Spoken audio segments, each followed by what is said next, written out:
గతంలో మనం 2019లో చూసాము, అంత ముందు కూడా చూసాము, ఇప్పుడు 2024లో చూస్తున్నాము.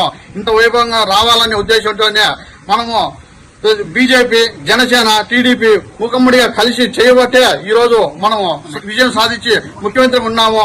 అదే విధంగా మొన్న పవన్ కళ్యాణ్ గారు కూడా ఇలాంటి వ్యక్తి మనకు సీఎం ఉండే ఒక దేవుడు లాంటి వ్యక్తిగా రాష్ట్రం బాగుపడాలంటే ఇప్పుడు కాదు, మళ్ళా కాదు, ఇంకా 15 సంవత్సరాలు 3 సార్లు సీఎం ఉంటే కూడా మన రాష్ట్రం బాగుపడుతుంది. అలాంటి వ్యక్తిని మనము చేదోడు వాదోడు ఉండి ప్రతి ఒక్కరూ కూడా కృషి చేస్తా ఉంటాం, గర్వించదగ్గ విషయంగా చెప్పుకుంటా ఉంటాము. అదే రూపంలో ఈ రోజు 75వ బర్త్డే అన్ని కూడా చంద్రబాబు నాయుడు గారికి 75వ బర్త్డేగా ఉండట్లేదు, 25వ పుట్టినరోజు చేసుకుంటే ఎలాంటి ఎందులో ఉండడం.